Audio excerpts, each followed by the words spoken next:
उपजयते नाशे, नाशले ते पुनरपि दिसे. हे घटिकायंत्र जैसे परिब्रह्मेगा. याचा अर्थ जे उत्पन्न होते ते नाश पावते व नाश पावलेले पुन्हा दिसते. रहाट गाडग्यासारखा हा क्रम अखंड चालतो. भगवंत अर्जुनाला विविध प्रकारे समजून सांगत आहेत. ते म्हणतात, अर्जुना, उत्पत्ती, स्थिती व लय यांचा क्रम अखंड सुरू आहे. गंगाजळ हे उगमस्थानी वाहते तसे ते मध्यभागी अखंड वाहत असते. समुद्रातही वाहतच मिसळून जाते. उत्पत्ती, स्थिती व लय कोणत्याही प्राण्यास थांबवता येत नाही. मग आपण वृथा शोक का करावा? ही व्यवस्था अविरत चालू आहे. जन्म मृत्यू टाकता न येणारे आहेत.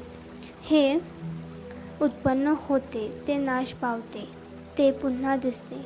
ते रहाट गाडग्यासारखे आहे. हे अविरत सुरू आहे. उदय आणि अस्त हे निरंतर सुरू असतात.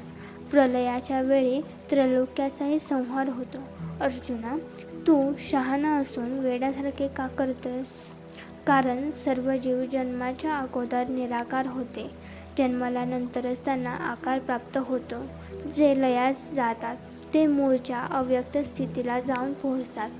अभंग ते अंत यामध्ये जे वेगळेपण दिसते ते स्वप्न व ब्रह्मरूप भ्रमपूर्ण असते.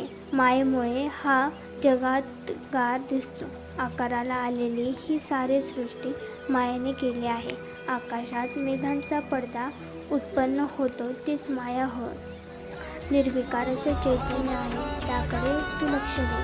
म्हणून सर्व संतजन, मुनिजन ब्रह्मचर्य व्रताचे पालन करतात. श्री ज्ञानेश्वर माऊलींनी गीतार्थ सांगताना हा विषय अधिकच खोलून सांगितला आहे. तर आता पाहूया आपण पुढची ओळी काय सांगते. धन्यवाद.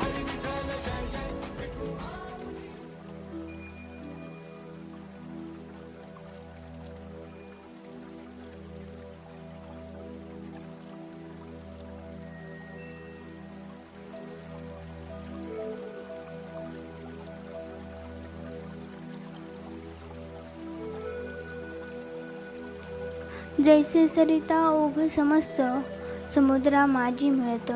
परिमाग होते न स्मात, परतले नाही. सर्व नद्या सागरात मिसळून जातात. त्यात न मावल्यामुळे त्या परत येत नाही. भगवंत म्हणाले, ब्रह्मज्ञान परत्वे मनुष्याचे एकूण 5 वर्ग केलेत. 1. ब्रह्मज्ञानी होऊन उपदेश न करणारे. 2. ज्ञानी होऊन उपदेश करणारे. 3. श्रवण करून समजणारे.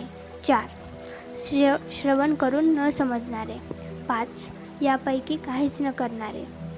कित्येक स्थिर अंतःकरणाचे लोक या आत्म्याला निरखून पाहतच सर्व संसार विसरून जातात. कित्येक या चैतन्याचे गुणवर्णन करता करता उपरती होऊन तिथे तल्लीन होऊन जातात. कित्येक त्या चैतन्याचे स्वरूपवर्णन ऐकून शांत होतात. त्यांची देहभावना सुटते.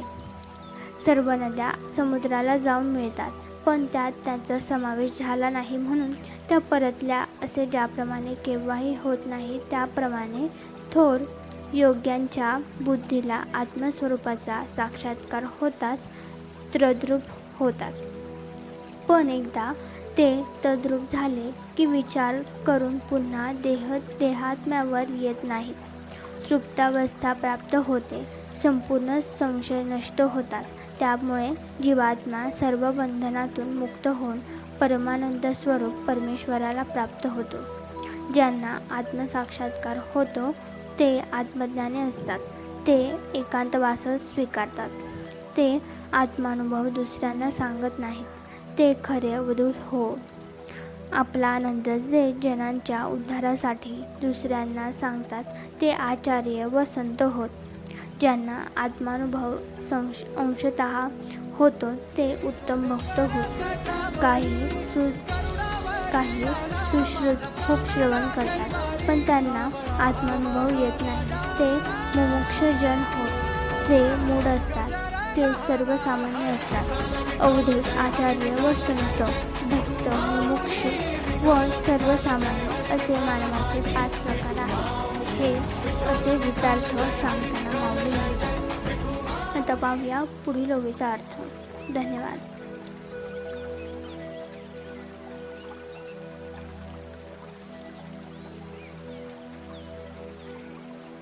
सगळे वार परतवता येतील, पण अहंकारावर झालेला वार परतवताच येत नाही आणि पचवताही येत नाही. पु ल देशपांडे.